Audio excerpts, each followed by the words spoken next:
Friends, मैं शशि सिडाना स्वागत करता हूं आपका आपके अपने YouTube चैनल पर। स्टूडेंट्स, तो हम लोग डिस्कस कर रहे थे प्रैक्टिकल केमिस्ट्री। प्रैक्टिकल केमिस्ट्री में हमने कल एक कंटेंट बेस्ड एक्सपेरिमेंट, विषय वस्तु आधारित प्रयोग डिस्कस किया था, डेनियल सेल। डेनियल सेल, इस सेल को कैसे बनाया जाता है, इसका EMF कैसे मापा जाता है, वो पूरा एक्सपेरिमेंटली मैं कल आपको क्लियर कर चुका था। उसका पूरा एक्सपेरिमेंट अपरेटस आपने, सर्किट आपने कैसे तैयार करना है और कैसे उसकी रीडिंग लेनी है, ये मैं सारा आपको क्लियर कर चुका था। लेकिन जो कल हमने एक्सपेरिमेंट किया था और जो हमारी बुक का एक्सपेरिमेंट है, उसमें हल्की सी वेरिएशन मैंने रखी थी। वो वेरिएशन क्या थी वो मैं बता दूं आपको।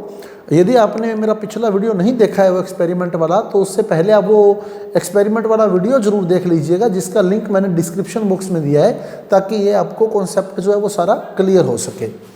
अब जो हमारी बुक कहती है कि एक पात्र में ZnSO4 का विलयन होता है, जिसमें जिंक रोड डिप रहती है। दूसरे पात्र में कॉपर सल्फेट का विलयन होता है, जिसमें कॉपर की रोड डिप रहती है। दोनों रोड को हम कनेक्टिंग वायर और वोल्टमीटर से जोड़ देते हैं और दोनों सॉल्यूशन को हम लोग साल्ट ब्रिज यानी लवण सेतु से जोड़ देते हैं। और हमने जो यहाँ लवण सेतु की बजाय, साल्ट ब्रिज की बजाय सरंध्र पात्र लिया था, पोरस पोर्ट लिया था, तो उसका मैं डायग्राम बता दूं आपको। तो मैंने एक पात्र लिया था कॉपर का, ये कॉपर का पात्र था। इसके बीच में मैंने एक सरंध्र पात्र लिया हुआ था, तो कॉपर के पात्र में हमने सरंध्र पात्र, तो अब ये सरंध्र पात्र ले लिया हमने। कॉपर के पात्र में ये सरंध्र पात्र है, ये सरंध्र पात्र रख दिया इसमें।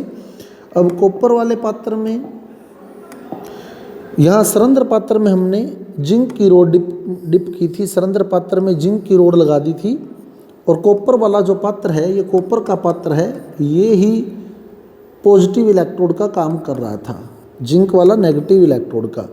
अब इसमें इस डायग्राम के अकॉर्डिंग देखें तो जिंक की रोड को ZnSO4 के विलयन में और कॉपर की रोड को CuSO4 के विलयन में। ये CuSO4 का विलयन हो गया, जो पिंक कलर में दिखाया गया है आपको।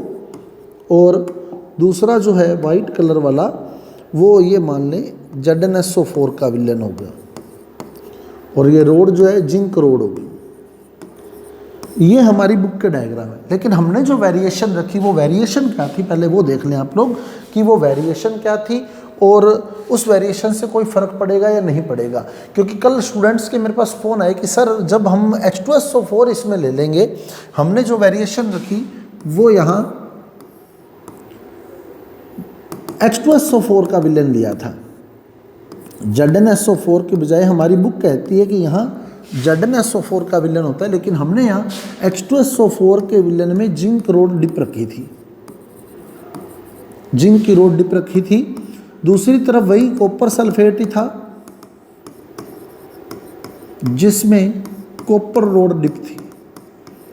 उसको मैंने, ये वाला अपरेटस हमने सेट किया था लैब के अंदर। जिन्होंने, फिर मैं निवेदन करूंगा, जिन्होंने पिछला वीडियो नहीं देखा है वो पिछला वीडियो जरूर देखें, ताकि आपको ये कॉन्सेप्ट क्लियर हो सके। बस कल वाले में क्या किया हमने, यहाँ ZnSO4 की बजाय यहाँ हमने H2SO4 लिया था। अब मेरे पास स्टूडेंट्स की जो कॉल आई, उसमें क्वेश्चन ये रहा कि सर हम डेनियल सेल में रिएक्शन पढ़ते हैं, Zn कन्वर्ट होता है Zn+2 में और Cu+2 कन्वर्ट होता है Cu में। तो अगर हम ZnSO4 के स्थान पर H2SO4 ले लेंगे, तो क्या इस रिएक्शन में कोई फ़र्क नहीं पड़ेगा? ये कुछ स्टूडेंट्स के मेरे पास कल कॉल आए थे कि अगर हम ZnSO4 के स्थान पर H2SO4 ले लेंगे तो क्या इस रिएक्शन में कोई फ़र्क नहीं पड़ेगा, ये जो रिएक्शन है। तो उनको मैं बता दूं कि यहाँ वास्तव में कोई फर्क नहीं पड़ेगा, वो जो रिएक्शन है वो जैसी थी वैसी ही रहेगी। क्यों रहेगी वो देखें आप लोग। विद्युत रासायनिक श्रेणी इलेक्ट्रोकेमिकल सीरीज जो हम लोग पढ़ते हैं वो इलेक्ट्रोकेमिकल सीरीज क्या है? Li K Ba Ca Na Mg Al Zn Fe Cd Ni Sn Pb H2 Cu Ag Hg Br2 Mn Cl2 Au और F2। ये इलेक्ट्रोकेमिकल सीरीज है हमारी, जिसमें ये जो ऊपर वाली है ये अधिक सक्रिय है, ऊपर वाली जो धातु होती है, जो तत्व होता है वो ज़्यादा सक्रिय होता है, और जो नीचे वाला तत्व है वो कम सक्रिय है। अब डेनियल सेल की बात करें तो जिंक और कॉपर की रोड है, जिंक तो ये आ गया, कॉपर ये आ गया। तो जिंक पहले लिखा गया, जो पहले लिखा गया वो ज़्यादा सक्रिय है, जो बाद में लिखा गया वो कम सक्रिय है। इसका मतलब यहाँ जिंक अधिक सक्रिय है, कॉपर कम सक्रिय है। इसका मतलब ये हुआ कि जिंक कॉपर को प्रतिस्थापित कर सकता है, जिंक जो है वो कॉपर को प्रतिस्थापित कर सकता है, यानी zinc ion Zn+2 ion Cu+2 ion को प्रतिस्थापित कर सकता है। जो ज़्यादा सक्रिय है वो कम सक्रिय को प्रतिस्थापित कर सकता है। जिंक आयन यानी Zn+2 आयन Cu+2 आयन को प्रतिस्थापित कर सकता है। और वही मैंने जो दूसरा डायग्राम बनाया कल, जो ऑपरेटर्स हमने सर्किट हमने सेट किया, उसमें मैंने हाइड्रोजन लिया। तो आप देखें हाइड्रोजन ज़्यादा सक्रिय है और कॉपर कम सक्रिय है, क्योंकि हाइड्रोजन पहले लिखा गया, जो पहले लिखा गया वो ज़्यादा सक्रिय है, जो बाद में लिखा गया वो कम सक्रिय है। तो यहाँ अब हाइड्रोजन अधिक सक्रिय हो गया और कॉपर कम सक्रिय हो गया। तो इसका मतलब H+ आयन भी Cu+2 आयन को प्रतिस्थापित कर सकता है, यानी चाहे H+ आयन हो चाहे Zn+2 आयन हो, दोनों ही Cu+2 आयन को प्रतिस्थापित कर सकते हैं।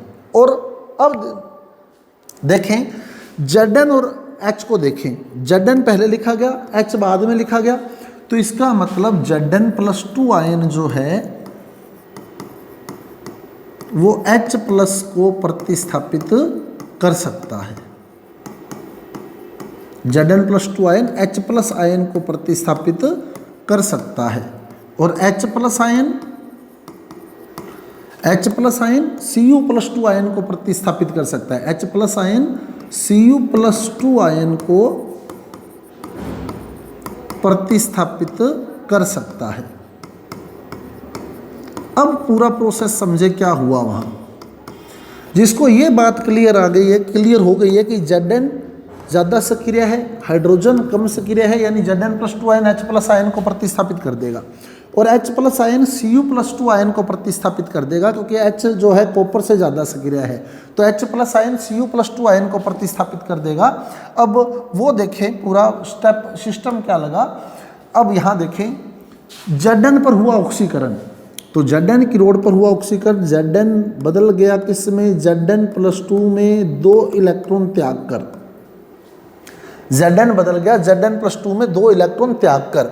ये जो इलेक्ट्रोकेमिकल सीरीज हमने पढ़ी है, ये हमारा चैप्टर है इलेक्ट्रोकेमिस्ट्री विद्युत रसायन, उसमें ये पूरी सीरीज दी हुई है, इलेक्ट्रोकेमिस्ट्री विद्युत रसायन। यदि आपने बुक से ये टॉपिक अभी तक नहीं किया है, चैप्टर अभी तक नहीं किया है, तो मेरे YouTube चैनल पर प्लेलिस्ट में जाकर आप इलेक्ट्रोकेमिस्ट्री चैप्टर पूरा देख सकते हैं। उसमें विद्युत रासायनिक श्रेणी जो है वो मैंने बहुत बढ़िया तरीके से क्लियर की हुई है, तो वहाँ से आप इसको क्लियर कर सकते हैं। अब मैं वापस अपने टॉपिक पर आ रहा हूँ कि समीकरण में क्यों फर्क नहीं पड़ा। तो Zn बदला Zn+2 आयन में 2 इलेक्ट्रॉन त्याग कर, अब यहाँ Zn+2 बन गए और 2 इलेक्ट्रॉन आ गए। Zn की रोड पर Zn+2 आयन के साथ 2 इलेक्ट्रॉन आ गए। अब Zn+2 आयन जो थे वो H2SO4 के विलयन में आ जाएंगे, Zn+2 आयन H2SO4 के विलयन में आ गए। अब H2SO4 के विलयन में H+ आयन पड़े थे, H2SO4 में H+ आयन पड़े होंगे, तो Zn+2 क्या करेगा, H+ को प्रतिस्थापित कर देगा। जैसा कि हमने पढ़ा था, देखो Zn+2 आयन H+ आयन को प्रतिस्थापित कर सकता है। तो जब Zn+2 आयन अंदर आएगा तो वो H+ को हटा देगा, वहाँ से बाहर निकाल देगा। तो जब H+ ये वाले H+ जो है Zn+2 आयन इनको हटा देगा, अब ये H+ कहाँ जाएंगे, देखो अब ये H+ जाएंगे इस लवण सेतु में। ये H+ जो है Zn+2 ने H+ को यहाँ से बाहर कर दिया और H+ आयन जो है वो लवण सेतु में आ गए। तो इस प्रकार H+ आयन लवण सेतु से होते हुए इस विलयन में आ गए। ये विलयन कौन सा है, कॉपर सल्फेट का, और कॉपर सल्फेट में Cu+2 आयन पड़े हैं। कॉपर सल्फेट में Cu+2 आयन पड़े हैं। तो Zn+2 ने क्या किया, H+ को प्रतिस्थापित कर दिया और H+ किधर आ गया, कॉपर सल्फेट के विलयन में। अब हमने पढ़ा था कि H+ आयन जो है वो कॉपर आयन को प्रतिस्थापित कर सकता है क्योंकि वो ज़्यादा सक्रिय है। तो अब जैसे ही H+ अंदर आएगा, इधर से H+ आयन अंदर आएगा, वो Cu+2 आयन को प्रतिस्थापित कर देगा और ये Cu+2 आयन अब कहाँ जाएगा, जब ये Cu+2 आयन प्रतिस्थापित हो जाएगा तो ये कहाँ जाएगा, ये जाएगा यहाँ से कॉपर की छड़ पर। तो Cu+2 आयन प्रतिस्थापित होकर पहुँच गया कॉपर की छड़ पर। तो इस प्रकार Zn+2 ने H+ को निकाल दिया, यहाँ से H+ इधर आ गया, H+ ने कॉपर+2 को निकाल दिया। तो कॉपर+2 जो है वो कैथोड पर पहुंचकर अपचयित हो गया और Cu बन गया। तो ओवरऑल रिएक्शन जब आप निकालोगे तो 2 इलेक्ट्रॉन से 2 इलेक्ट्रॉन कैंसिल हो जाएंगे, तो क्या बनेगी, Zn+Cu+2 equal to Zn+2 + Cu। अब आप देख रहे हैं ओवरऑल रिएक्शन वही है जो आपने बुक में पढ़ी हुई है। तो ओवरऑल रिएक्शन में इसलिए कोई फर्क नहीं पड़ेगा स्टूडेंट्स। तो जैसी ओवरऑल रिएक्शन हमने बुक में पढ़ी है वही ओवरऑल रिएक्शन यहाँ रहने वाली है। इसलिए हम लोग यहाँ ZnSO4 के बजाय H2SO4 का यूज करें तो डेनियल सेल पर कोई प्रभाव नहीं पड़ने वाला है, सेल रिएक्शन वही रहने वाली है।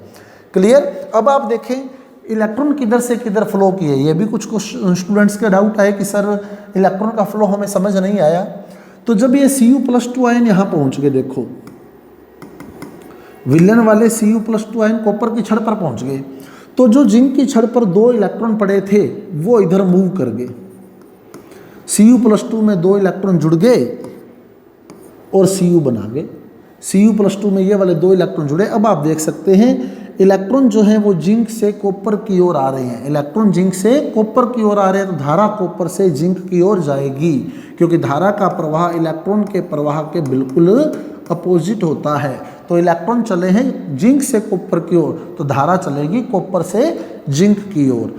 और फिर जिंक पर हमने पढ़ा था नेगेटिव चार्ज है और कॉपर पर पॉजिटिव चार्ज है। उसका कारण यही है कि जिंक जो है वो 2 इलेक्ट्रॉन यहाँ बचे हुए हैं, तो इलेक्ट्रॉन की अधिकता के कारण इस पर ऋणावेश आ जाता है।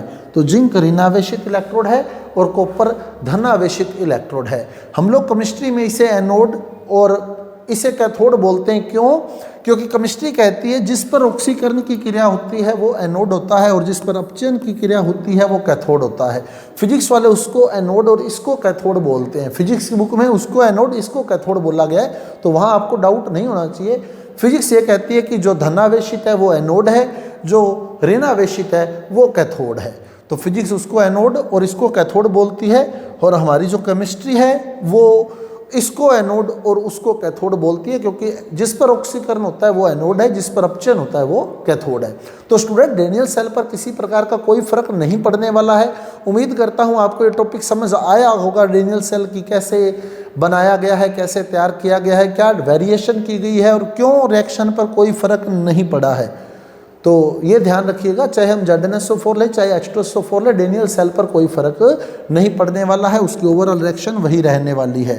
तो मैं फिर आपसे निवेदन करूंगा, यदि आपने मेरा पिछला वीडियो नहीं देखा है तो कृपया आप पिछला वीडियो देख लें और प्रैक्टिकल से रिलेटेड आगे वाले वीडियो भी मेरे बहुत जल्द आ जाएंगे, यूट्यूब चैनल पर अपलोड कर दिए जाएंगे। तो सब्सक्राइब कर दें हमारे यूट्यूब चैनल को और साथ ही साथ बेल आइकन का बटन भी ऑन कर दें, ताकि आपको जैसे ही मेरी ओर से कोई वीडियो अपलोड किया जाता है उसका नोटिफिकेशन जो है नोटिफिकेशन बॉक्स में तुरंत मिल सके। तो मिलते हैं अगले वीडियो के साथ। धन्यवाद।